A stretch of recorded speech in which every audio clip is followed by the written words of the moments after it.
जन्माद्यस्य यतोऽन्वयाति तरतश्चार्थेष्वभिज्ञस्वराट् तेने ब्रह्महृदाय आदिकवये मुह्यन्ति यं सूरयः तेजो वारिमृदां यथा विनिमयो यत्र त्रिसर्गो मृषा धाम्ना स्वेन सदा निरस्तकुहकं सत्यं परं धीमहि यं प्रव्रजन्तमनुपेतमपेतकृत्यं द्वैपायनो विरहकातर आजुहाव पुत्रेति तन्मयतया तरगोपिनेदुः तं सर्वभूतहृदयं मुनिमानतोऽस्मि नारायणं नमस्कृत्य नरं चैव नरोत्तमं देवीं सरस्वतीं व्यासं ततो ग्रन्थमुदीरये स्वस्तिस्तु सतां हरिः ओम्.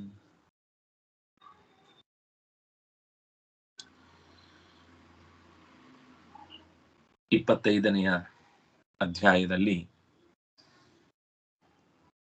ಏನೋ ಒಂದು ಅಪೇಕ್ಷೆಯನ್ನಿಟ್ಟುಕೊಂಡು ಮಾಡಿದ ಕರ್ಮ ಅದು ಬಹಳ ಕಾಲ ನಮಗೆ ಫಲವನ್ನು ಕೊಡುವುದಿಲ್ಲ ಅನ್ನೋದರ ಮುಂದಿನ ಒಂದು ವಿವೇಚನೆಯನ್ನ ಈ ಅಧ್ಯಾಯ ಮಾಡುತ್ತೆ. ಅದಕ್ಕೆ ಪೂರ್ವಕವಾಗಿ ಕಥಾರೂಪವಾಗಿ ಮೈತ್ರೇಯರು ಮತ್ತೆ ಕೆಲವು ವಿಷಯಗಳನ್ನು ಮಾತಾಡ್ತಾರೆ. ಇತಿ ಸಂದಿಶ್ಯ ಭಗವಾನ್ ಬಾರ್ಹಿಷದೈಃ ಅಭಿಪೂಜತ ಪಶ್ಯತಾಂ ರಾಜಪುತ್ರಾಣಾಂ ತತ್ರೈವಾಂತರ್ಧತೆ ಹರ. ರುದ್ರಗೀತೆಯನ್ನ ಯೋಗೋಪದೇಶವನ್ನ ಪಡೆದ ಮೇಲೆ ಬಹಳ ಸಂತೋಷ ಆಯಿತು ಪ್ರಚೇತಸರಿಗೆ. ಎಷ್ಟು ಅಪೂರ್ವವಾದ ತಿಳಿವನ್ನ ನಮಗೆ ನೀನು ಕೊಟ್ಟಿ ಅಂತ ಅವನನ್ನ ಅಂದ್ರೆ ರುದ್ರದೇವರನ್ನ ಅತ್ಯಂತ ಪ್ರೀತಿಯಿಂದ ಪೂಜೆ ಮಾಡಿದ್ರು.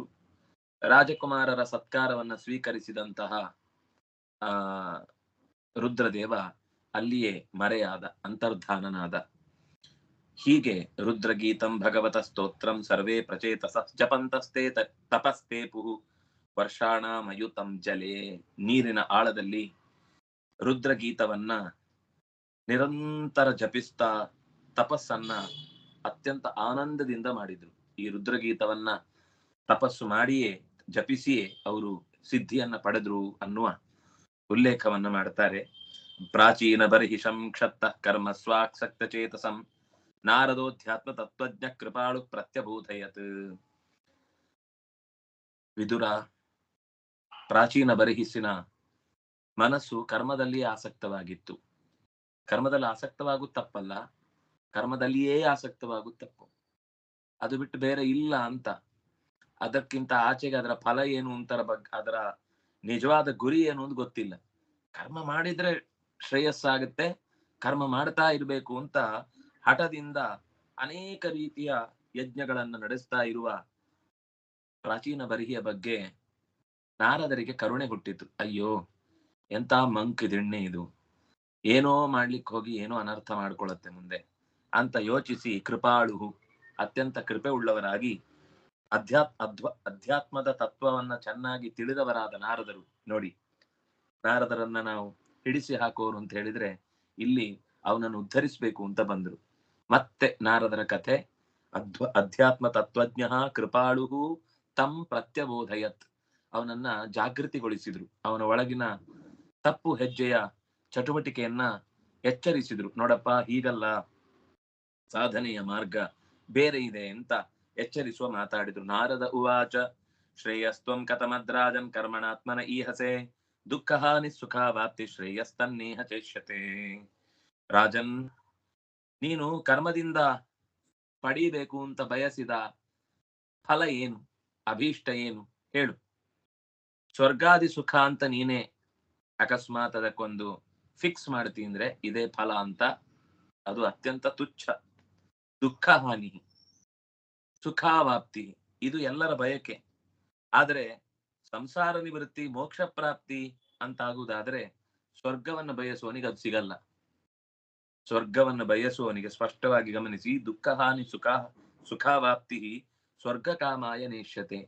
ಸ್ವರ್ಗವನ್ನು ಬಯಸುವವನಿಗೆ ದುಃಖ ಹಾನಿ ಮತ್ತು ಅಂತರಂಗದ ಸುಖ ಪ್ರಾಪ್ತಿ ಇಲ್ಲ.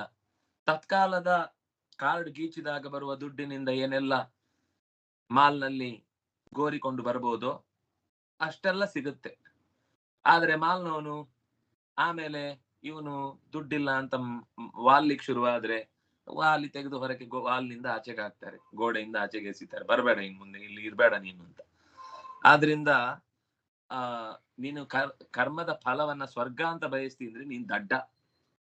ನೀನು ನಿಜವಾಗಿಯೂ ಅದರ ಮೂಲ ಫಲ ಏನು ಅಂತ ಗೊತ್ತಿಲ್ಲದೆ ಒದ್ದಾಡ್ತಾ ಇದ್ದಿ ಅಂತ ನನಗೆ ಗೊತ್ತಾಯ್ತು. ಪ್ರಾಚೀನ ಬರ್ಹಿರುವಾಚ. ಒಂದೇ ಸರ್ತಿಗೆ ಏನಪ್ಪಾ ನಾನು ಇಷ್ಟೆಲ್ಲ ಕರ್ಮ ಮಾಡಿದ್ದನ್ನ ವೇಸ್ಟ್ ಬಾಡಿ ಅಂತ ಬೈತಾ ಇದ್ದಾರಲ್ಲ ಇವರು ಅಂತ ಅವನಿಗೆ ಗಾಬರಿ ಆಯ್ತು. ನಜಾನಾಮಿ ಮಹಾಭಾಗ. ಇದು ಬೇಕು. ಯಾರೇ ಆದ್ರೂ ಕೂಡ ಬೈದ್ರೆ ಹೌದಾ ಹಾಗಿದ್ರೆ ನಾನು ಏನ್ ತಪ್ಪು ಮಾಡಿದ್ದೇನೆ ಅಂತ ಕೇಳ್ಬೇಕು, ಬಿಟ್ರೆ ಏನ್ರಿ ನಾವ್ ಮಾಡೋದನ್ನೇ ಬೈಯುದು ಅಂದ್ರೆ ಅರ್ಥ ಏನು ಅಂದ್ರೆ ಏನು ಅಂತ ಅವ್ನು ವಾಪಸ್ ಮತ್ತೆ ಪ್ರಶ್ನೆ ಕೇಳ್ಬೇಕು. ಏನು ಅಂದ್ರೆ ಏನು? ಬೈಯುವುದು ಅನ್ನುವುದು ತಿಳಿದವರು ಬೈದಾಗ ನಾವು ಸ್ವಲ್ಪ ತಗ್ಗಬೇಕು, ಬಗ್ಗಬೇಕು, ಯೋಚನೆ ಮಾಡ್ಬೇಕು, ಏನೋ ನಾವು ದಾರಿ ತಪ್ಪಿದೀವಿ, ಏನೋ ಇರ್ಬೇಕು ಅಂತ. ಅವನು ಹಾಗೆ ಪ್ರಶ್ನೆ ಕೇಳ್ತಾನೆ. ಪರಂ ಕರ್ಮ ಪವಿದ್ಧಿ ವಿದ್ಧಧೀಹಿ ಬ್ರೂಹಿಮೆ ವಿಮಲಂ ಜ್ಞಾನಂ ಏನ ಮುಚ್ಚೇಯ ಕರ್ಮಧಿ. ತಪ್ಪಾಗಿದೆ ಅಂತ ಗೊತ್ತಾಗ್ತಿದೆ. ಯಾಕಂದ್ರೆ ನಾರದರು ಹಾಗೆ ಯಾರನ್ನು ಕೂಡ ಸುಮ್ನೆ ಕೊಕ್ಕದಿಂದ ನೀನ್ ಮಾಡಿದ್ ಯಾವ್ದು ಸರಿ ಇಲ್ಲ ಅಂತ ದಾರಿ ತಪ್ಪಿಸುವವರಲ್ಲ. ಅವ್ರು ದಾರಿ ಹಿಡಿಸುವವರು. ಗುರಿ ತಪ್ಪಿಸುವವರಲ್ಲ, ಗುರಿ ಮುಟ್ಟಿಸುವವರು. ಮನಸ್ಸು ಕೆಡಿಸುವವರಲ್ಲ, ಮನಸ್ಸನ್ನ ಹದಕ್ಕೆ ತರುವವರು. ಒಬ್ರಿಗೊಬ್ರಿಗೆ ಹಿಡಿಸಿ ಹಾಕುವವರಲ್ಲ, ಜೋಡಿಸುವವರು. ಅವರು ಸೇತುವೆಯನ್ನ ಕಟ್ಟುವವರು. ಬದುಕಿಗೆ ಮತ್ತು ಬದುಕಿನ ಆಚೆಯ ಲೋಕಕ್ಕೆ ಸಂಬಂಧವನ್ನ ಚೆನ್ನಾಗಿ ಹೇಗೆ ಜೋಡಿಸ್ಕೊಳ್ಬೇಕು ಅಂತ ಹೇಳುವವರು. ಆದ್ರಿಂದಾಗಿ ಅವನು ಹೇಳ್ತಾನೆ, ಇದೇ ಕರ್ಮವೇ ಶ್ರೇಯಸ್ಸಾಧನ ಅಂತ ನಾನು ತಿಳ್ಕೊಂಡಿದ್ದೆ. ಪರಂ ಕರ್ಮಾಪವಿದ್ಧಧೀಹಿ. ಕರ್ಮ ಅದು ಎಲ್ಲದಕ್ಕಿಂತಲೂ ಮಿಗಿಲು ಅಂತ ನಾನು ತಿಳ್ಕೊಂಡಿದ್ದೆ. ಆದ್ರೆ ತಪ್ಪಾಗಿದೆ ಅಂತ ನಿಮ್ಮ ಮಾತೆ ಹೇಳ್ತಾ ಇದೆ. ವಿಮಲಂ ಜ್ಞಾನಂ ಮೇ ಬ್ರೂಹಿ. ಈ ಕರ್ಮದಿಂದ ದಾಟುವ ಮುಚ್ಚೇಯ ಕರ್ಮಭಿಹಿ ಏನ, ಯಾವ ಕರ್ಮದ ಚಟುವಟಿಕೆಯಿಂದ ನನ್ನ ಅವ್ಯವಸ್ಥೆಯನ್ನ ಪಾರು ಮಾಡಬಲ್ಲದೋ ಅಂತ ವಿಮಲವಾದ ತಿಳಿವನ್ನ ನನಗೆ ಕೊಡಿ ಅಂತ ಕೇಳ್ತಾನೆ. ನಾರದರು ಹೇಳ್ತಾರೆ, ಗೃಹೇಶು ಕೂಟ ಧರ್ಮೇಶು ಪುತ್ರದಾರ ಧನಾರ್ಥಿಧೀಹಿ ಪರಂ ನ ಪರಂ ವಿಂದತೆ ಮೂಢೋ ಭ್ರಾಮ್ಯನ್ ಸಂಸಾರ ವರ್ತ್ಮಸು. ಕಾಮ್ಯಕರ್ಮ ಅನ್ನೋದು ನಿಷಿದ್ಧ. ಯಾರಿಗೆ? ಸಾಧಕನಿಗೆ. ಉಳಿದವರಿಗೆಲ್ಲ ತತ್ಕಾಲದಲ್ಲಿ ಅವರು ಮತ್ತೆ ಇದೇ ಸರ್ಕಲ್ಲೇ ಬರುವವರು ಅಂತ ಇದ್ದವರು, ಅವ್ರು ಅದು ಬಿಟ್ಟು ಬೇರೆದನ್ನ ಅವರಿಗೆ ಕೇಳಲಿಕ್ಕೂ ಬರಲ್ಲ. ಅವರಿಗೆ ಅದಕ್ಕಿಂತ ಮೇಲಿದ್ದರ ಬಗ್ಗೆ ಅಪೇಕ್ಷೆಯೂ ಇಲ್ಲ. ಅವ್ರು ಅಷ್ಟರಲ್ಲೇ ತೃಪ್ತಿ ಪಡ್ತಾ ಇರ್ತಾರೆ. ಈಗೊಂದು ಯಜ್ಞ ಆಯ್ತಾ, ಇದಕ್ಕೊಮ್ಮೆ ಸ್ವರ್ಗ ಸಿಕ್ತಾ, ಸ್ವರ್ಗನ ವಹಿಸಿದ್ವಾ, ಬಂದ್ವಾ, ಬಿದ್ವಾ, 4 ದಿವಸ ಇಲ್ಲೇ ನರಕಕ್ಕೆ ಹೋದ್ವಾ, ಮತ್ತೆ ಇಲ್ಲಿಗೆ ಬಂದ್ವಾ, ಆಯ್ತು ಚೆನ್ನಾಗಿದೆ. ನಿರಂತರ ಸಂಚಾರ. ಸಂಚಾರ ಅನ್ನೋದು ಸಂಸಾರ, ಸಂಸಾರ ಅನ್ನೋದೇ ಸಂಚಾರ. ಸಂಚಾರ ಅನ್ನೋದ್ರ ಖುಷಿ ಸಂಸಾರಿಗಳಲ್ಲದವರಿಗೆ ಬೇರೆ ಯಾರಿಗ್ ಗೊತ್ತು ಅಂತ ಅವ್ರು ಅವ್ರದೇ ಸುಖದಲ್ಲಿ ಇರ್ತಾರೆ. ಆದ್ರೆ ನನಗೆ ಅಂತದ್ದು ಬೇಡ ಅಂತ ಅವ್ನು ಕೇಳದಲ್ವಾ, ಅದಕ್ಕೆ ಸ್ಪಷ್ಟ ಹೇಳಿದ್ರು ಕಾಮ್ಯ ಕರ್ಮ ಅನ್ನೋದು ನಿಷಿದ್ಧ. ಆದ್ರೆ ಗೃಹಸ್ಥ ಧರ್ಮದಲ್ಲಿ ಅದೇ ಹೆಚ್ಚು ಅವನ ಜೀವನಕ್ಕೆ ಅಂಟಿಕೊಂಡಿರುತ್ತೆ. ಪುತ್ರ ದಾರ ಧನ, ಹೆಂಡತಿ ಗಂಡ ಮಕ್ಕಳು ಮರಿ ಮೊಮ್ಮಕ್ಕಳು, ಆಮೇಲೆ ಚಿನ್ನದ ಪಾತ್ರೆಯಲ್ಲಿ ಎಣ್ಣೆ ಇಟ್ಕೊಂಡು ಮುಖ ನೋಡುವ 4ನೇ ತಲೆಮಾರು, ಆಮೇಲೆ ವಜ್ರದಲ್ಲಿ ಇಟ್ಟು ನೋಡುವ 5ನೇ ತಲೆಮಾರು, ಇನ್ನು ಪ್ಲಾಟಿನಂ ನಲ್ಲಿ ಇಟ್ಟು 6ನೇ ತಲೆಮಾರು ಅಂತ ಇಷ್ಟು ನೋಡುವ ತನಕ ಆಸೆ ಬದುಕಬೇಕು ಅಂತ. ಮಾಡೋದೇನು ಕೇಳಿದ್ರೆ ಎಂತದೂ ಇಲ್ಲ. ಮಾಡೋದೇನು ಅಂದ್ರೆ ನೋಡಿ ನಮ್ಮ ಕುಟುಂಬ ಎಷ್ಟು ದೊಡ್ಡದಿದೆ, ಒಳ್ಳೇದು. ಕುಟುಂಬ ಚೆನ್ನಾಗಿ ದೊಡ್ಡದಿದ್ರೆ ಅದು ಗುಣ. ಆದ್ರೆ ಅದರ ಸಾಧನೆ ಏನು ಇಲ್ಲ ಅಂತ ಆದ್ರೆ ಬ್ರಾಹ್ಮ್ಯನ್ ಸಂಸಾರ ವರ್ತಮನಿ.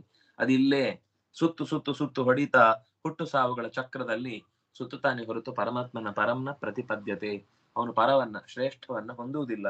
ಭೋಭೋ ಪ್ರಜಾಪತೆ ರಾಜನ್ ಪಶೂನ್ ಪಶ್ಯತ್ವಯಾಧ್ವರೆ ಸಂಜ್ಞಾಪಿತಾನ್ ಜೀವ ಸಂಘಾನ್ ನಿರ್ಘೃಣೇನ ಸಹಸ್ರಶ. ಇಷ್ಟು ಹೇಳಿ ಸುಮ್ನಾಗ್ತಾರೆ. ಅವನಿಗೆ ಗಾಬರಿ ಆಗುತ್ತೆ. ಮುಂದೆ ಹೇಳಲಿಲ್ಲ, ಇಷ್ಟೇ ಹೇಳಿದ್ರಲ್ವಾ ಅಂತ ಮತ್ತೆ ಕೇಳ್ತಾನೆ. ಏನಾದ್ರೂ ಹೇಳಿ, ನೀವು ಇಷ್ಟಕ್ಕೆ ಮೌನ ವಹಿಸಿದ್ರೆ ನನಗೆ ಗಾಬರಿ ಆಗುತ್ತೆ. ನೀವು ಏನು ಹೇಳದೇ ಇದ್ರೆ ಸ್ವಲ್ಪ ಭಯ. ಏನಾದ್ರೂ ಮಾತಾಡ್ತಾ ಇದ್ರೆ ವಟ ವಟ ವಟ ಅಂತಿದ್ರೆ ಒಂದಿಷ್ಟು ಕಿವಿಗೆ ಸದ್ದು ಬೀಳ್ತಾ ಇದೆ ಅಂತ. ಕೆಲವರಿಗೆ ಏನು ಶಬ್ದ ಇಲ್ಲ ಅಂದ್ರೆ ಭಾರಿ ಕಷ್ಟ. ಅದಕ್ಕೆ ಒಂದು ಮಿಲ್ನ ಹತ್ರನೇ ಮನೆ ಮಾಡ್ಕೊಂಡಿರ್ತಾರೆ. ಆ ಮಿಲ್ ಟಟ ಟಟ ಟಟ ಟಟ ಅಂತ ಇದ್ರೆ ಆಹಾ ನಿದ್ದೆ, ಚಂದ ನಿದ್ದೆ ಬರ್ತಾ ಇರುತ್ತೆ.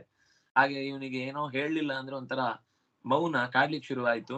ಹೇಳಿ ಏನಾದ್ರು ಅಂದ್ರು. ಅವ್ರು ಆಕಾಶ ನೋಡ್ತಾರೆ, ಅವನನ್ನು ನೋಡ್ತಾರೆ, ಆಕಾಶ ನೋಡ್ತಾರೆ, ಅವನನ್ನು ನೋಡ್ತಾರೆ. ಅವನಿಗೆ ಗಾಬರಿ ಆಯ್ತು. ಏನು ಅಂತ ಬಿಡಿಸಿ ಹೇಳದೆ, ನೀವು ಬರೀ ಹೀಗೆ ಮೂಕಾಭಿನಯ ಮಾಡಿದ್ರೆ ನಾನು ಅದರ ಸ್ಪರ್ಧೆಯಲ್ಲಿ ಯಾವತ್ತು ಭಾಗವಹಿಸೇ ಇಲ್ಲ, ನನ್ಗೆ ಗೊತ್ತೂ ಇಲ್ಲ. ಒಮ್ಮೆ ಹೇಳಿ ಅದು ಏನು ಅಂತ ಕೇಳ್ತಾನೆ. ಭೋ ಭೋ ಎಲೈ ಪ್ರಜಾಪತಿಯೇ ರಾಜ, ಆಕಾಶ ನೋಡು ಒಂದ್ಸಲ ಅಂತ ಹೇಳ್ತಾನೆ.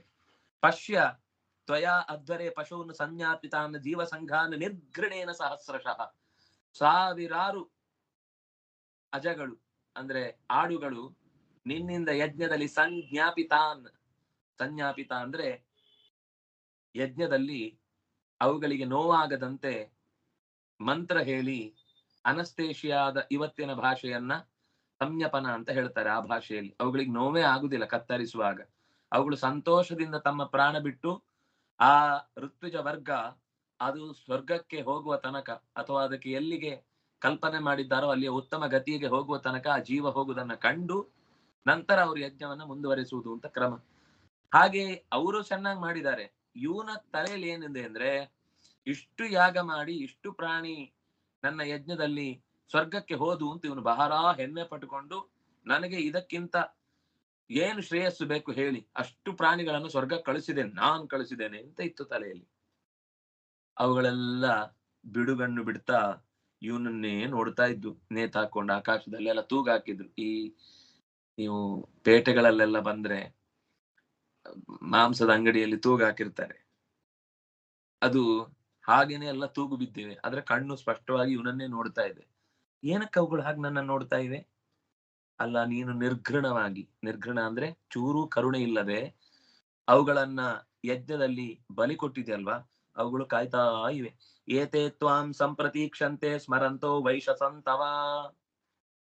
ನಿನ್ನ ಕ್ರೌರ್ಯವನ್ನ ನೆನಪಿಸಿಕೊಳ್ಳುತ್ತಾ, ವೈಶಸ ಅಂದ್ರೆ ಕ್ರೌರ್ಯ, ನಿನ್ನ ಹಿಂದೆ ಮುಂದೆ ಯೋಚನೆ ಇಲ್ಲದೆ ನನ್ನ ಯಜ್ಞದಲ್ಲಿ ಇಷ್ಟು ಬಲಿ ಕೊಟ್ಟೆ ಎನ್ನುವ ಹೆಮ್ಮೆಯನ್ನ ಪಡುವುದಕ್ಕೋಸ್ಕರ ಯಾವುದೋ ಪ್ರಾಣಿಯನ್ನ ಬಲಿ ಕೊಟ್ಟು ನಾನು ದೊಡ್ಡವ ಅಂತ ಅನ್ನಿಸಿಕೊಳ್ಳುವ ದುಷ್ಟ ಬುದ್ಧಿಯನ್ನ ತೋರಿದೆಯಲ್ಲ ಮೂರ್ಖ, ನೋಡು ನಿನ್ನನ್ನೇ ನೋಡ್ತಾ ಇವೆ. ಸಂಪ್ರತೀಕ್ಷಂತೆ, ನೀನ್ ಯಾವಾಗ ಕುರಿ ಆಗ್ತಿ ಅಥವಾ ಆಡಾಗ್ತಿ, ನಾನ್ ಯಾವಾಗ ಯಜ್ಞ ಮಾಡ್ತೇನೆ ಆ ಯಜ್ಞದಲ್ಲಿ ನಿನ್ನನ್ನು ಯಾವಾಗ ಬಲಿ ಕೊಡ್ತೇನೆ ಅಂತ ಪ್ರತಿಯೊಂದು ಆಡು ಕಾಯ್ತಾ ಇದೆ. ಯೋಚನೆ ಮಾಡಿ, ಎಷ್ಟು ಸಲ ಹುಟ್ಟಿ ಬರ್ಬೇಕು, ಆಡಾಗ್ಬೇಕು, ಆ ಆಡು ಸತ್ತಿದ್ದು ಇವನ ಹಾಗೆ ಒಂದು ಯಜಮಾನ ಆಗ್ಬೇಕು, ಆ ಯಜಮಾನದಲ್ಲಿ ಇವನಿಗೆ ಸರಿಯಾಗಿ ಅದು ಸಿಗ್ಬೇಕು, ಸಿಕ್ಕಿ ಇವನ ತಲೆಯನ್ನು ಕಡ್ದಾಗ ಒಂದು ಕರ್ಮ ಮುಗಿಯತ್ತೆ. ಆ ಕರ್ಮ ಮುಗಿಯದೆ ಮತ್ತೆ ಇನ್ನೊಂದು ಶರೀರಕ್ಕೆ ಪ್ರವೇಶ ಮಾಡ್ಲಿಕ್ಕಿಲ್ಲ. ಸಂಪರೇತಮಯ ಕೂಟೈ ಛಿಂದಂತ್ಯುತ್ಥಿತ ಮನ್ಯವಃ.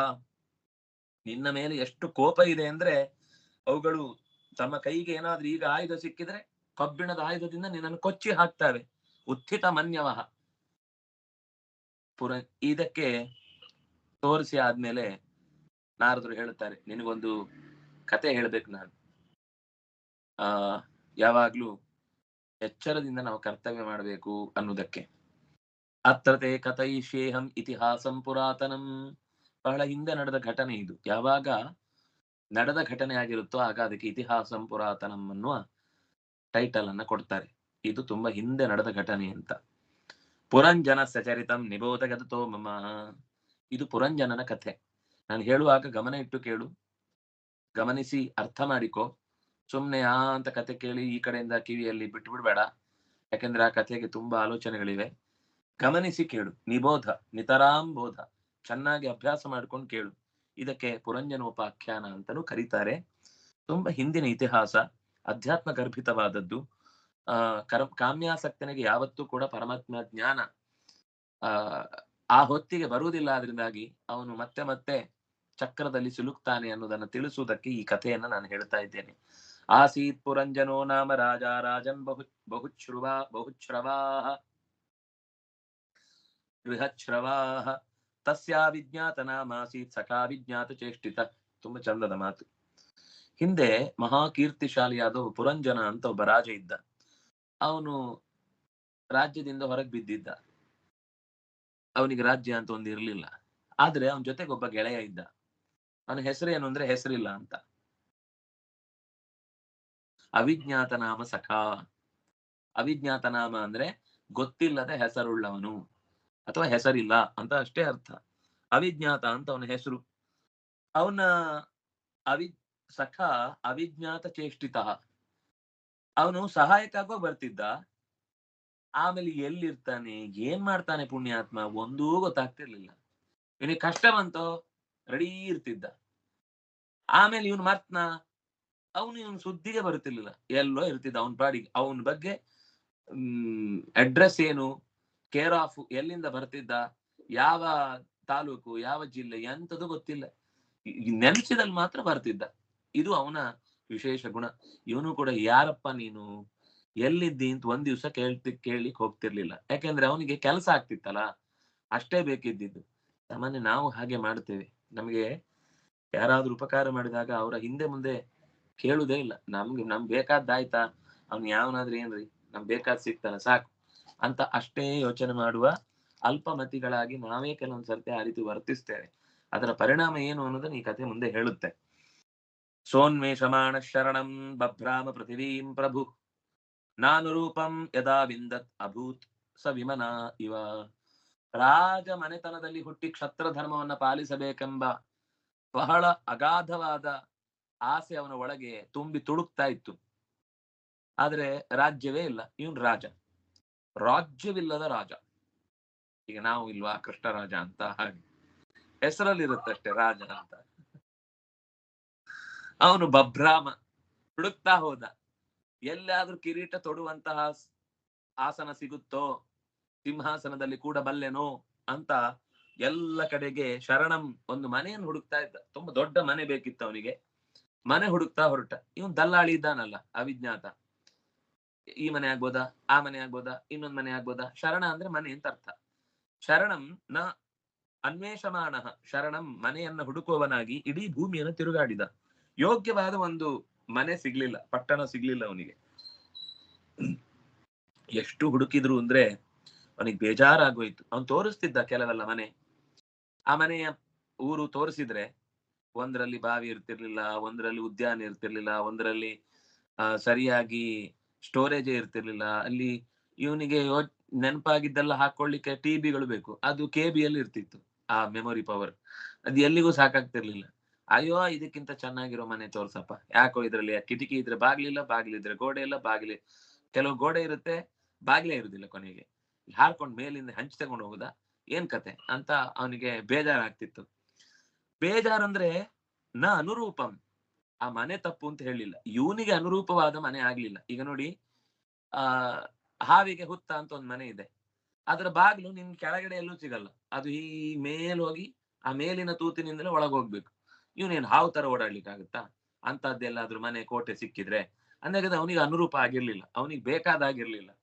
ಯಾವ್ದ್ಯಾವ್ದೋ ಮನೆಗಳು ಸಿಕ್ಕಿದ್ವು, ಯಾವ ಮನೆ ಇವನು ಟೇಸ್ಟಿಗೆ ಸರಿಯಾಗಿರ್ಲಿಲ್ಲ. ಒಂದು ಅಗ್ನಿ ಮೂಲೆಗೆ ಯಾವ್ದು ಬಚ್ಚಲು ಇರ್ತಿತ್ತು, ಒಂದು ನೈಋತ್ಯ ಮೂಲೆಯಲ್ಲಿ ಅಡಿಗೆ ಮನೆ ಇರ್ತಿತ್ತು. ಇದನ್ನ ನೋಡಿ ನೋಡಿ ಸಾಕಾಗೋಯ್ತು ಅವನಿಗೆ, ಏನ್ ಮಾಡುದು ಅಂತ ಗೊತ್ತಾಗ್ತಿರ್ಲಿಲ್ಲ. ನ ಸಾಧು ಮೇನೇತಾ ಸರ್ವಾಹ ಭೂತಳೇ ಯಾವತಿ ಪುರ ಕಾಮಾನ್ ಕಾಮಯಮಾನೋಸೌ ತಸ್ಯ ತಸ್ಯಾಭಿಪತ್ತಯೇ. ಎಷ್ಟು ಪಟ್ಟಣಗಳನ್ನ, ಎಷ್ಟು ಮನೆಗಳನ್ನ ಹುಡುಕಿದ್ನೋ, ಎಷ್ಟು ಪರೀಕ್ಷಿಸಿದ್ನೋ, ಯಾವ್ದು ಖುಷಿ ಇಲ್ಲ. ಒಳಗೋದ್ರೆ ಒಂದ್ರಲ್ಲಿ ನೆಮ್ಮದಿ ಇಲ್ಲ, ಒಂದ್ರಲ್ಲಿ ಕಾಣಲ್ಲ, ಒಂದ್ರಲ್ಲಿ ಬೆಳಕಿಲ್ಲ, ಒಂದ್ರಲ್ಲಿ ಕೆಪ್ಪು, ಒಂದ್ರಲ್ಲಿ ಶಬ್ದ ಬರಲ್ಲ, ಒಂದ್ರಲ್ಲಿ ಆಲೋಚಿಸ್ಲಿಕ್ಕೆ ಅಲ್ಲಿ ಎಂತ ವಿಷಯಗಳೇ ಇಲ್ಲ. ಒಂದು ಬರಗಾಡು, ಒಂದು ಬೆಂಗಾಡು, ಒಂದು ಸುಡುಗಾಡು, ಬರೀ ಇಂಥದ್ದೇ, ಒಂದು ಉಪಯೋಗಕ್ಕೆ ಬರುವಂತದ್ದಿಲ್ಲ. ತಲೆ ಎಲ್ಲ ಕೆಟ್ಟೆ ಹೋಯ್ತು. ತಸ್ಯಾಭಿಪತ್ತಯೇ, ಇದನ್ನ ಪಡೆಯುವುದು ಹೇಗೆ, ಇಂತಹ ಒಳ್ಳೆಯ ವಿಷಯ ಸುಖಗಳಿರುವಂತಹ ಮನೆಯನ್ನ ಹೊಂದುವುದು ಹೇಗೆ ಅಂತ ಯೋಚನೆ ಮಾಡ್ತಾ ಬಂದ. ಸ್ವಲ್ಪ ದಿನಗಳು ಕಳೆದವು. ಹಾಗೆ ಸ ಏಕದಾ ಹಿಮವತೋ ದಕ್ಷಿಣೇಶ್ವತಸಾನುಷು ದದರ್ಶ ನವಭಿರ್ದ್ವಾರ್ಭಿ ಪುರಿ ಲಕ್ಷಿತ ಲಕ್ಷಣ. ಒಂದ್ಸರ್ತಿ ಹಿಮಾಲಯದ ತಪ್ಪಲಿಗೆ ಹೋದ. ಅಲ್ಲಿ ತುಪ್ಪಳ ಹಾಕೊಂಡೇ ಓಡಾಡ್ಬೇಕು, ಚಳಿ ಅಲ್ವಾ. ಆ ಜಾಗಕ್ಕೆ ಓಡಾಡ್ತಿದ್ದ. ತುಂಬಾ ಚಳಿ. ಭಾರತದ ಭೂಮಿಯ ಎತ್ತರದ ಪ್ರದೇಶದಲ್ಲಿ ಕೋಟೆ ಕೊತ್ತಲಗಳು ಸಹಜವಾಗಿ ಹಿಮಾಲಯದ ತಪ್ಪಲುಗಳೇ ಆಗಿ ಒಂದು ವಿಚಿತ್ರವಾದ ಪಟ್ಟಣ ಸಿಕ್ಕಿತು ಅವನಿಗೆ. ಎಂತದ್ದು ಅಂದ್ರೆ ನವಭಿರ್ದ್ವಾರ್ಭಿ ಪುರೀಂ ಲಕ್ಷಿತ ಲಕ್ಷಣ. ಎಲ್ಲ ಲಕ್ಷಣಗಳಿಂದ ಕೂಡಿದೆ. ಎಲ್ಲಿ ಅಗ್ನಿ ಮನೆ ಇರಬೇಕು, ಎಲ್ಲಿ ದುಡ್ಡಿನ ಮನೆ ಇರಬೇಕು, ಎಲ್ಲಿ ಬುದ್ಧಿಯ ಮನೆ ಇರಬೇಕು, ಎಲ್ಲಿ ಲದ್ದಿಯ ಮನೆ ಇರಬೇಕು, ಎಲ್ಲದಕ್ಕೂ ಜಾಗ.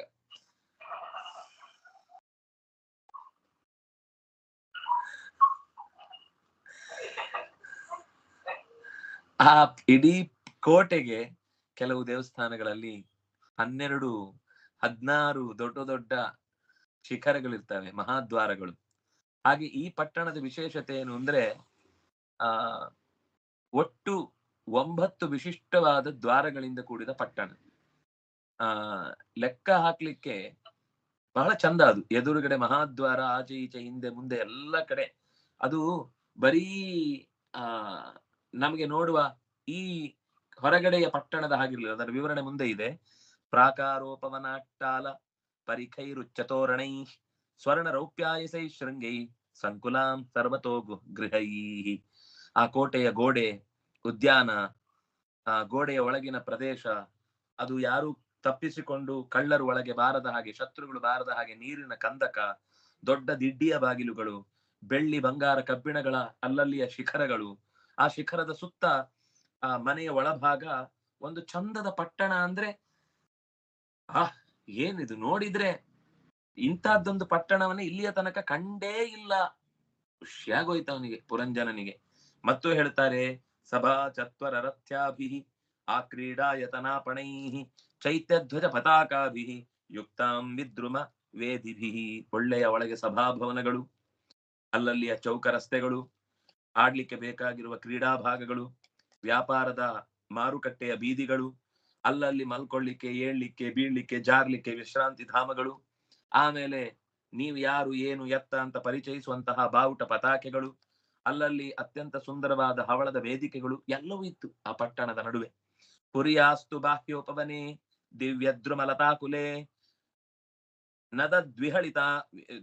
ನದದ್ವಿಹಂಗಳಾಳಿ ಅಳಿಕುಲ ಕೋಲಾಹಲ ಜಲಾಶಯೇ. ನದದ್ವಿಹಂಗಾಳಿ ಕುಲ ಕೋಲಾಹಲ ಜಲಾಶಯೇ. ನಗರದ ಹೊರವಲಯದಲ್ಲಿ ಒಂದು ಚಂದದ ಉದ್ಯಾನ ಇತ್ತಲ್ಲ, ಅಲ್ಲಿ ಒಳ್ಳೊಳ್ಳೆ ಮರಗಳು ಬಳ್ಳಿಗಳೆಲ್ಲ ಪರಿಮಳ ಬೀರಿ ಹೂವನ್ನ ತುಂಬಿಕೊಂಡಿತ್ತು. ಅದರ ಜೊತೆಗೆ ಆ ಹಣ್ಣುಗಳಿಂದ ಕೂಡಿದ ಆ ಪರಿಸರದಲ್ಲಿ ಹಕ್ಕಿಗಳು ಸಹಜವಾಗಿ ಬರ್ತವೆ, ದುಂಬಿಗಳು ಚೆನ್ನಾಗಿ ತುಂಬಿಕೊಳ್ತವೆ. ಅಂತಹ ಕಲಕಲ ಧ್ವನಿಯಿಂದ ಆ ಸುತ್ತಲಿನ ಕೊಳಗಳೆಲ್ಲವೂ ಕೂಡ ಆ ದನಿಯಿಂದ ಮತ್ತು ಹೂಗಳಿಂದ ಶೋಭಿಸ್ತಾ ಇದ್ವು. ಹಿಮ ನಿರ್ಜರ ವಿಪೃಷ್ಮಟ್ ಕುಸುಮಾಕರವಾಯುನ ಚಲತ್ ಪ್ರವಾಳ ವಿಟಪಿ ನಳಿನೀತಟ ಸಂಪದಿ. ತಂಪಾದ ಗಾಳಿ, ಇಷ್ಟೆಲ್ಲ ಕೊಳ ಪಕ್ಕದಲ್ಲಿ ಹಸಿರಾದ ನೆಲ ಇದ್ದಾಗ ಬೀಸುವ ಗಾಳಿ ತಂಪಾಗ್ಲೇಬೇಕು. ಅದು ಕಂಪು, ತಂಪು, ಇಂಪು, ಸೊಂಪು ಎಲ್ಲ ಇತ್ತು, ಒಂದಕ್ಕಿಂತ ಒಂದು ಚಂದ. ಅದರ ಪರಿಸರದ ಭಾವವನ್ನ ಆ ಝರಿಯಿಂದ ಬಡಿದ ಹನಿ ನೀರುಗಳೆಲ್ಲ ಸುತ್ತಲಿನ ಮರಗಿಡಗಳ ಮೇಲೆ ಅಲ್ಲಲ್ಲಿ ಕೂತು ಮುತ್ತುಗಳಂತೆ ಶೋಭಿಸ್ತಾ ನನ್ನನ್ನ ಸವಿ ಇಂತ ಕರೆಯುವ ರೀತಿಯಲ್ಲಿ ಅದರ ಕರೆ ಅಷ್ಟು ಅದ್ಭುತವಾಗಿತ್ತು. ಹೂವಿನ ವಾಸನೆ, ಬೀಸುವ ಗಾಳಿಯ ವೇಗಕ್ಕೆ ಮೂಗಿಗೆ ಬಂದು ಬಡಿತಾ ಇದ್ದಾಗ, ಜೊತೆಗೆ ಆ ಕಣ್ಣಿಗೆ ಚಿಗುರುಗಳು ಅಲ್ಲಾಡ್ತಾ ಇದ್ದಾಗ ಆ ಶೋಭೆಗೆ ಮೈ ಸೋಲದೆ ಮನ ಸೋಲದೆ ಕಾರಣವೇ ಇಲ್ಲ ಸುಮ್ಮನೆ ವಾಪಸ್ ಬರ್ಲಿಕ್ಕೆ. ನಾನಾರಣ್ಯ ವ್ರಾತೈ ಅನಾಬಾಧೆ ಮುನಿವ್ರತೈ ಆಹೂತಂ ಮನ್ಯತೆ ಪಾಂಥೋ ಯತ್ರ ಕೋಕಿಲ ಕೂಜಿತೈ. ಅಲ್ಲಿ ಕಾಡು ಮೃಗಗಳಿದ್ದವು, ನಾಡ ಜೀವಿಗಳು ಇದ್ದವು. ಮುನಿಜನರಿಗೆ ಅಹಿಂಸಾ ವ್ರತವನ್ನ ಪಾಲಿಸುವುದೇ ಮುಖ್ಯವಾದ ಕರ್ತವ್ಯವಾದ್ರಿಂದ ಕಾಡು ಮೃಗಗಳ ಅಪಾಯ ಅವ್ರಿಗೇನು ಕಾಡುತ್ತಿರ್ಲಿಲ್ಲ. ಅಷ್ಟು ಒಳ್ಳೆಯ ಪ್ರದೇಶ. ಜೊತೆಗೆ ಕೋಗಿಲೆಯ ಧ್ವನಿ ದಾರಿ ಹೋಕರಿಗೆ ಬನ್ನಿ ಬನ್ನಿ ಬನ್ನಿ, ಇದೇ ಮನೆ, ಇಲ್ಲೇ ಇರ್ಬೇಕು ನೀವು ಅಂತ ಕೂಗಿ ಕರೆಯುವ ಸ್ವಾಗತದ ದನಿ ಅಂತ ಕೇಳ್ತಾ ಇದ್ದು. ಇಷ್ಟರ ಜೊತೆಗೆ ಇನ್ನೊಂದು ವಿಶೇಷ ಇತ್ತು. ಬರೀ ಮನೆ ಮಾತ್ರ ಅಲ್ಲ ರೀ, ಮನೆಯವಳು ಇದ್ಲು ಒಂದು ಫ್ರೀ. ಮನೆ ತಗೊಂಡ್ರೆ ಮನೆಯವಳು ಫ್ರೀ. ಯದೃಚ್ಛಯಾಗತಾಂ ತತ್ರ ದದರ್ಶ ಪ್ರಮದೋತ್ತಮಾಂ ಭೃತ್ಯೈರ್ ದಶಭಿರಾಯಾಂತೀನ್ ಏಕೈಕ ಶತನಾಯಕೈ. ರಾಜ ಪುರಂಜನನಿಗೆ ಆ ಪೇಟೆಯೊಳಗೆ ಪ್ರವೇಶ ಮಾಡುವಾಗ ಒಬ್ಬಳು ಸುಂದರಿ ಕಂಡ್ಲು, ಅತ್ಯಂತ ಸುಂದರಿ. ಅವಳಿಗೆ ಪ್ರಧಾನವಾಗಿ 10 ಜನ ಸೇವಕರಿದ್ರು. ಪ್ರತಿಯೊಬ್ಬ ಸೇವಕರಿಗೂ ಹಿಂದೆ ಮತ್ತೆ 100 ಉಪಸೇವಕರು, ಸ್ತ್ರೀಯರು ಎಲ್ಲ ಇದ್ರು. ತೇಷಾಂ ಪರಿವೃಢೋ ರಾಜನ್ ತೇಷಾಂ ಬಲಿಮುದ್ವಹನ್ ಸಸ್ತ್ರೀಕಾಣಾಂ ಸಖಾ ತಸ್ಯ ಬಹುರೂಪೋಗ್ರಣೀ ಸ್ತ್ರೀಯ.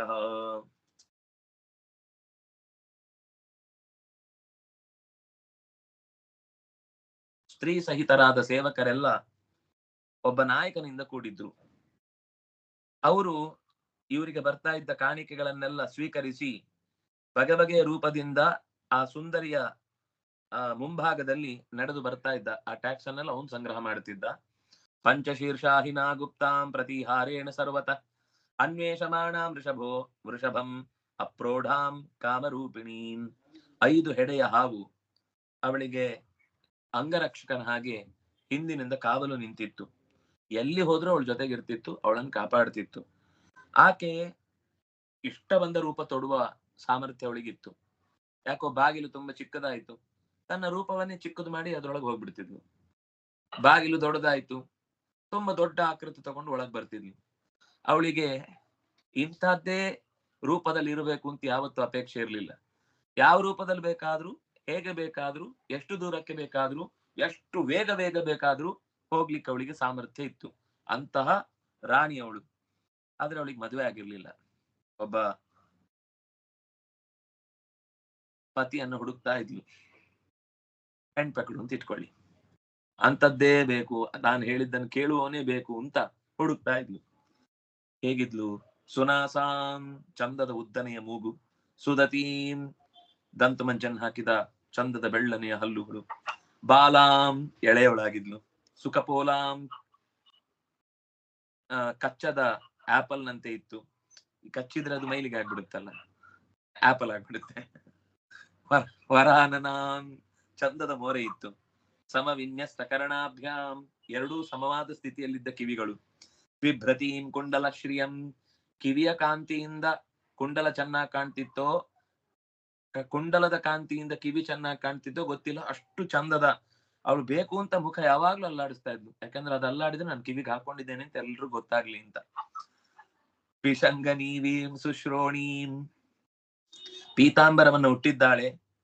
ಚಂದದ ಆ ಗಂಟನ್ನ ನಡುವಿಗೆ ಬಿಗಿದಿದ್ದಾಳೆ. ಶ್ಯಾಮಲ ವರ್ಣದವಳಾಗಿದ್ದಾಳೆ. ಅದರ ಮೇಲೆ ಚಂದದ ಚಿನ್ನದ ಡಾಬು ಅಂದ್ರೆ ಸೊಂಟದ ಪಟ್ಟಿ ಹಾಕಿಕೊಂಡಿದ್ದಾಳೆ.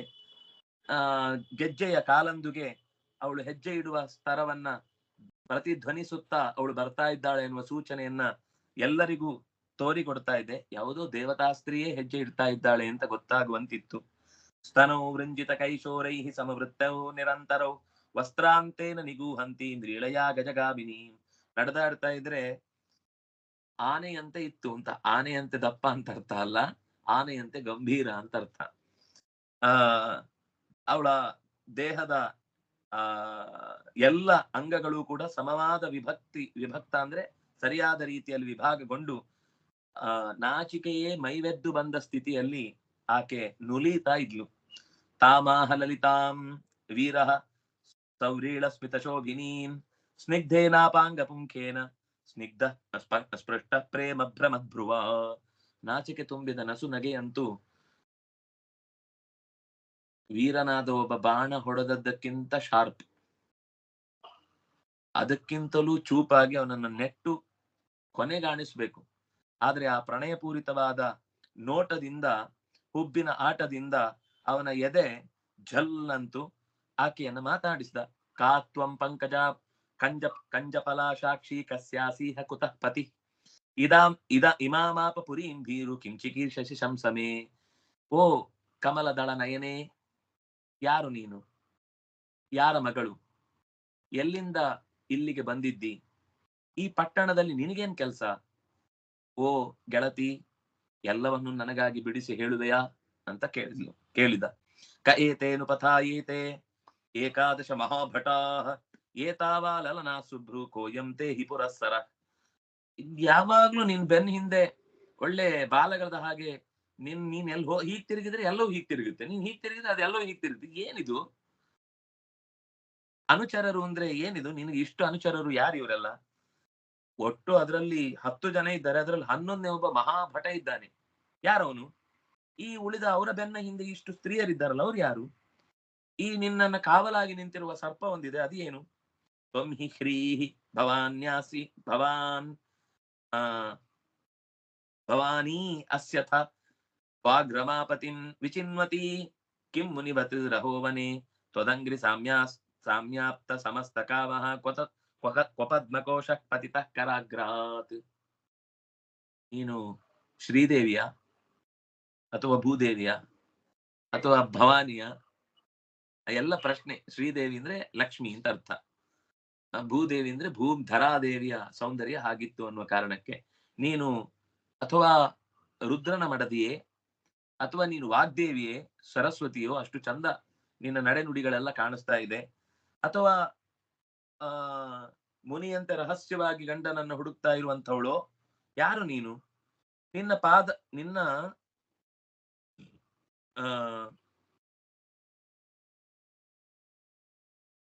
ಅವಳ ಕೈಯಲ್ಲಿ ಒಂದು ಕಮಲ ಇತ್ತು, ಅದು ಹಿಡ್ಕೊಂಡು ಬರ್ತಾ ಇದ್ಲು. ಇವನನ್ನು ನೋಡಿದಾಗ ಜಾರಿ ಬಿತ್ತು ಕಮಲ. ನಿನ್ನ ಪಾದದಷ್ಟೇ ಚಂದದ ಕಮಲ ಯಾಕೆ ಕೈಯಿಂದ ಜಾರಿ ಬಿತ್ತು ಅಂತ ಕೇಳ್ತಾನೆ. ನಾಸಾಂಬರೋ ವನ್ಯತಮಾ ಭುವಿಸ್ಪೃಕ್ ಪುರೀಮಿಮಾಂ ವೀರವರೇಣ ಸಾಕಂ ಅರ್ಹಸ್ಯಲಂಕರ್ತು ಮದಭ್ರಕರ್ಮಣ ಲೋಕಂ ಪರಂ ಶ್ರೀರಿವ ಯಜ್ಞ ಪುಂಸಾ. ನೀನು ಈ ದೇವಿಯರಲ್ಲಿ ಒಬ್ಳು ಅಂತ ನನಗೆ ಅನ್ನಿಸ್ತಿಲ್ಲ. ಯಾಕೆಂದ್ರೆ ಅವರೆಲ್ಲ ಆಕಾಶಗಾಮಿಗಳು, ಭೂಸ್ಪರ್ಶ ಇರದವರು. ನಿನ್ನ ಪಾದ ಭೂಮಿಯನ್ನ ಸ್ಪರ್ಶಿಸಿದೆ, ಅದರಿಂದಾಗಿ ನೀನು ಮನುಷ್ಯ ಸ್ತ್ರೀ ಆಗಿರಬಹುದು. ಇದು ಮೊದಲು ಕಾಣುವಾಗ ರೂಪ ಲಾವಣ್ಯಗಳಿಗೆ ಮಾರು ಹೋಗಿ ಅವನು ಕೇಳಿದ ಪ್ರಶ್ನೆ. ಅಷ್ಟರಲ್ಲಿ ಕಣ್ಣೆಲ್ಲ ಹುಡುಕಾಡ್ತಾ ಇದೆ, ಏನೇನು ಗುರುತುಗಳಿಂದ ಏನು ಅಂತ ಇವಳನ್ನ ಗುರುತಿಸಬಹುದು ಅಂತ.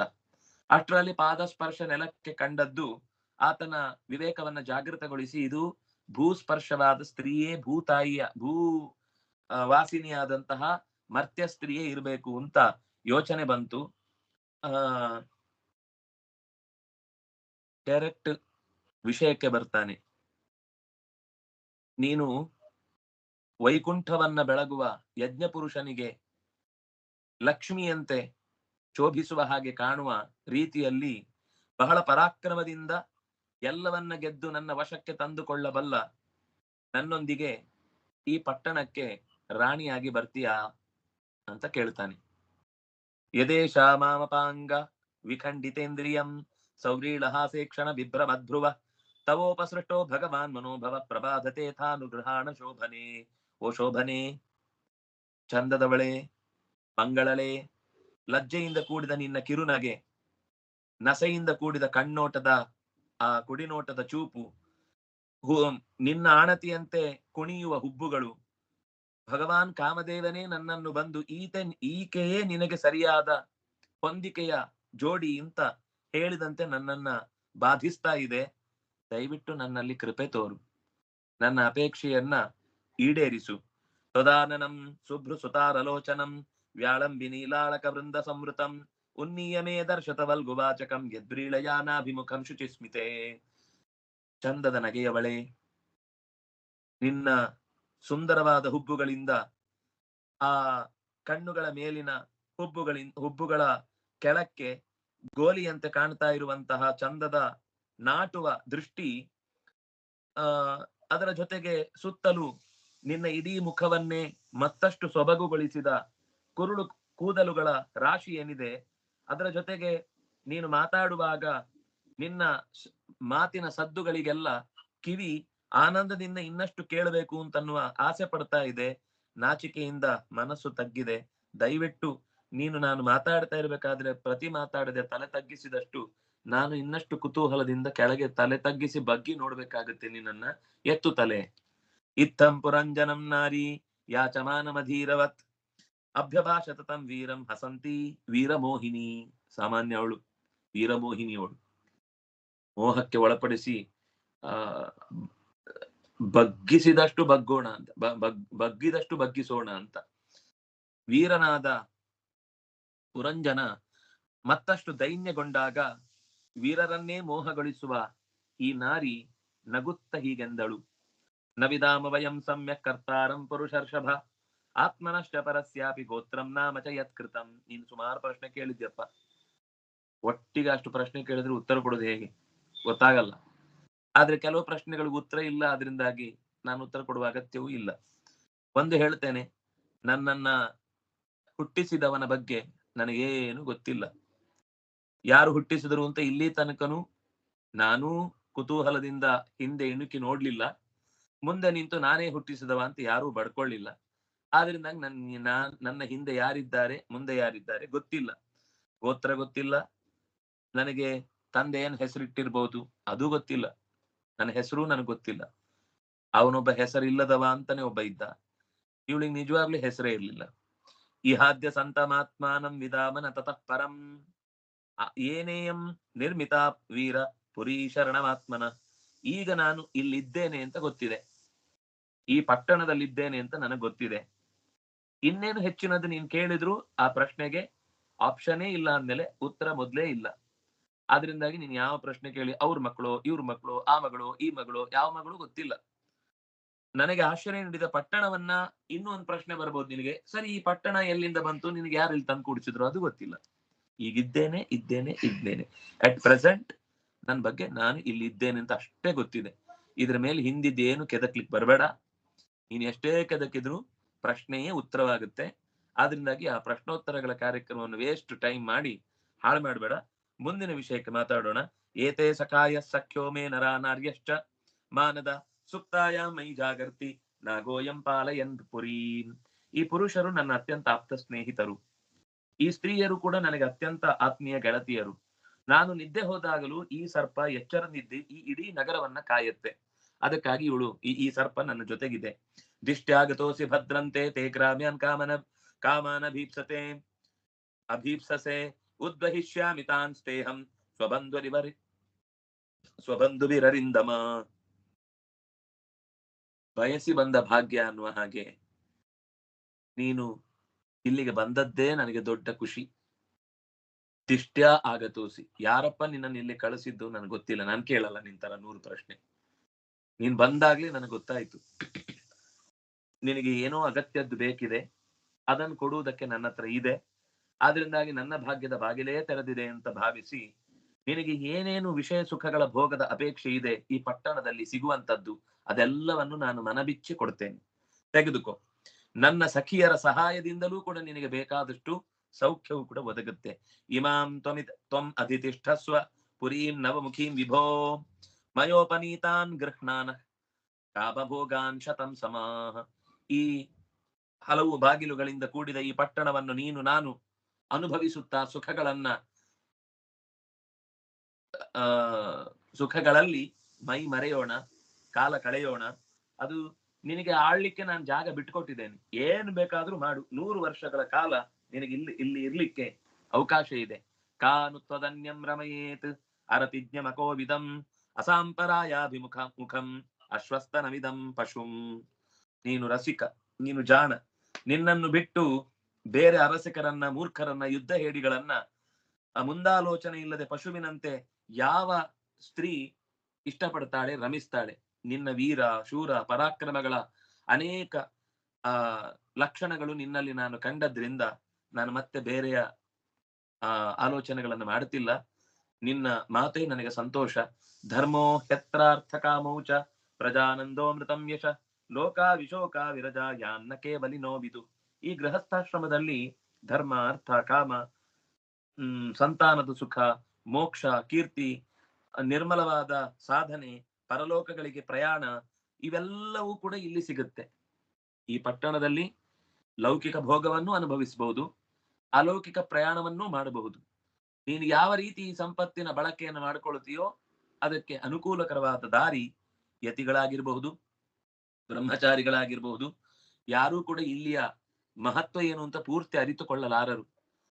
ಸಾಧನೆ ಮಾಡಿ ನಿಧಾನಕ್ಕೆ ಅವರು ಪ್ರಯತ್ನ ಪಟ್ಟಿದಂತ ತಿಳ್ಕೊಳ್ಬಹುದು, ಬಿಟ್ರೆ ಸುಲಭದಲ್ಲಿ ಇದರ ಮಹತ್ವವನ್ನು ಯಾರು ಅರಿಯಲಾರರು. ಪಿತೃದೇವರ್ಷಮತ್ಯಾನಾಂ ಭೂತಾನಾಮಾತ್ಮನಶ್ಚ ಕ್ಷೇಮ್ಯಂ ವದಂತಿ ಶರಣಂ ಭವೇಸ್ಮಿನ್ ಯದ್ಗೃಹಾಶ್ರಮಂ. ಪಿತೃಗಳು, ದೇವತೆಗಳು, ಋಷಿಗಳು, ಮನುಷ್ಯರು, ಸಮಸ್ತ ಪ್ರಾಣಿಗಳು ಕೂಡ ತಮಗೆ ಕ್ಷೇಮಕರವಾದ ಆಶ್ರಯ ಅಂತನಿಸುವುದು ಗೃಹಸ್ಥ ಧರ್ಮದಲ್ಲಿ. ಅಲ್ಲೇ ಎಲ್ಲ ತರದ ಸೌಖ್ಯವನ್ನು ಕೂಡ ಪಡೆಯುತ್ತಾರೆ ಅಂತ ಬಲ್ಲವರು ಹೇಳುತ್ತಾರೆ. ಹಾಗಾಗಿ ನಾವಿಬ್ಬರು ಸೇರಿದರೆ ಗೃಹಸ್ಥ ಧರ್ಮವನ್ನ ಚೆನ್ನಾಗಿ ಪಾಲಿಸಬಹುದು. ಯತಿಗಳು ಗೃಹಸ್ಥ ಧರ್ಮ ಪಾಲಿಸುವುದಿಲ್ಲ ಅನ್ನುವ ಕಾರಣಕ್ಕೇನೆ ನಾನು ಬೇಡ ಅಂತ ಅವ್ರನ್ನ ಬಿಟ್ಬಿಟ್ಟಿದ್ದು. ಅವ್ರು ನನ್ನ ಮಾತಿಗೆ ಬೆಲೆ ಕೊಡಲ್ಲ. ನೀನಾದ್ರೆ ನನ್ನ ಮಾತಿಗೆ ಬೆಲೆ ಕೊಡ್ತಿ ಅಂತ ಗೃಹಸ್ಥ ಧರ್ಮದಲ್ಲಿ ಇರೋಣ ಅಂತ ಕೇಳ್ತಾ ಇದ್ದೇನೆ. ಕಾನಾಮ ವೀರ ವಿಖ್ಯಾತಂ ವದಾನ್ಯಂ ಪ್ರಿಯದರ್ಶನಂ ನವರಣೀತ ಪತಿಂ ಪ್ರಾಪ್ತಂ ಆದೃಶಿ ತ್ವಾದೃಶಂ ಸ್ವಯಂ.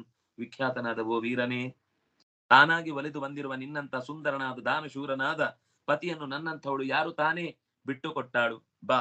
ಕಸ್ಯಾ ಮನಸ್ತೆ ಭುಜಗೇಂದ್ರ ಭೋಗಯೋ ಸ್ತ್ರೀಯೋ ನ ಸಜ್ಜೆ ಭುಜಯೋರ್ ಮಹಾಭುಜ ಯೋನಾಥ ವರ್ಗಾಧಿಮಲಂ ಗೃಣೋದ್ಧತ ಸ್ಮಿತಾವಲೋಕೇನ ಚರಸ್ಯ ಪೋಹಿತುಂ. ಓ ಮಹಾಬಾಹುವೆ, ದೀರ್ಘವಾದ ಉರುಟಾದ ತೋಳಿನವನೇ, ದೊಡ್ಡ ಸರ್ಪದಂತಹ ನಿನ್ನ ಈ ತೋಳು ಖಂಡಿತ ನನಗೆ ಆಸರೆ ಆಗುತ್ತೆ ಅಂತ ನಾನು ತುಂಬಾ ಸಂತೋಷದಿಂದ ಒಪ್ಪಿಕೊಂಡಿದ್ದೇನೆ. ನಸುನಗೆಯ ನೋಟದಿಂದ ನಮ್ಮಂತ ಅನಾಥರಿಗೆ ಮನಸ್ಸಿನಲ್ಲಿ ಅಡಗಿದ ದುಃಖಗಳನ್ನ ಶಮನಗೊಳಿಸ್ಲಿಕ್ಕಾಗಿಯೇ ನಿನ್ನಂಥವ್ರು ಇಲ್ಲಿ ಬರ್ತಾರೆ ಅಂತ ಗೊತ್ತು. ನಾನದಕ್ಕಾಗಿ ಸಿದ್ಧ. ನಾರದ ಉವಾಚ ಇತಿ ತೌ ದಂಪತಿ ತತ್ರ ಸಮುದ್ಯ ಸಮಯಂ ಮಿಥ ತಾಂ ಪ್ರವಿಶ್ಯ ಪುರೀಂ ರಾಜನ್ ಮುಮುದಾತೆ ಶತಂ ಸಮಾಹ. ನಾರದರು ಹೇಳುತ್ತಾರೆ, ಓ ರಾಜನೇ, ಅವರಿಬ್ಬರು ಪರಸ್ಪರ ಕೆಲವು ಒಪ್ಪಂದಗಳನ್ನು ಮಾಡಿಕೊಂಡು ದಂಪತಿಗಳಾಗಿ ಪಟ್ಟಣವನ್ನು ಪ್ರವೇಶಿಸಿ 100 ಕಾಲ ಆನಂದಿಸಿದರು. ಆ ಆನಂದದ ದಾರಿ ಕ್ರಿಯೆ ಏನಾಯಿತು ಅಂತ ಅನ್ನೋದನ್ನ ಮತ್ತೆ ಮುಂದೆ ನಾರದರು ಹೇಳುತ್ತಾರೆ. ನಾಳೆಯ ಚಿಂತನೆಯಲ್ಲಿ ಮತ್ತೆ ಅನುಸಂಧಾನ ಮಾಡೋಣ ಅಂತ ಹೇಳ್ತಾ, ಕಾಯೇನ ವಾಚಾ ಮನಸೇಂದ್ರಿಯೈರ್ವಾ ಬುದ್ಧ್ಯಾತ್ಮನಾ ವಾ ಅನುಸೃತ ಸ್ವಭಾವ ಕರೋಮಿ ಯದ್ಯತ್ ಸಕಲಂ ಪರಸ್ಮೈ ನಾರಾಯಣಾಯೇತಿ ಸಮರ್ಪಯಾಮಿ. ತಪಸ್ವಿನೋ ದಾನ ಪರಾ ಯಶಸ್ವಿನೋ ಮನಸ್ವಿನೋ ಮಂತ್ರ ವಿದಸ್ಸು ಮಂಗಲಾಃ ಕ್ಷೇಮಂ ನ ವಿಂದಂತೆ ವಿನಾಯ ದರ್ಪಣಂ ತಸ್ಮೈ ಸುಭದ್ರ ಶ್ರವಸೇ ನಮೋ ನಮಃ. ಅರ್ಪಣಂ ಬ್ರಹ್ಮ ಹವಿಃ ಬ್ರಹ್ಮಾಗ್ನೌ ಬ್ರಹ್ಮಣಾಹುತಂ ಬ್ರಹ್ಮೈವ ತೇನ ಗಂತವ್ಯಂ ಬ್ರಹ್ಮಕರ್ಮ ಸಮಾಧಿನಾ. ಸುಖಿನಃ ಸರ್ವೇ ಸಂತು ನಿರಾಮಯಾಃ ಮ ಕಶ್ಚಿತ್ ದುಃಖಭಾಗ್ ಭವೇತ್. ಧರ್ಮಸ್ಯ ವಿಜಯೋ ಭೂಯಾತ್ ಅಧರ್ಮಸ್ಯ ಪರಾಭವಃ. ಸದ್ಭಾವನಾ ಪ್ರಾಣಭೃತಾಂ ಭೂಯಾದ್ ವಿಶ್ವಸ್ಯ ಮಂಗಲಂ. ಶ್ರೀಕೃಷ್ಣಾರ್ಪಣಮಸ್ತು. ಎಲ್ಲರಿಗೂ ಹೃತ್ಪೂರ್ವಕವಾದ ನಮಸ್ಕಾರಗಳು. ಶ್ರೀಕೃಷ್ಣಾರ್ಪಣಮಸ್ತು. ಮತ್ತೆ ನಾಳೆ ಭೇಟಿಯಾಗೋಣ. ನಮಸ್ಕಾರ.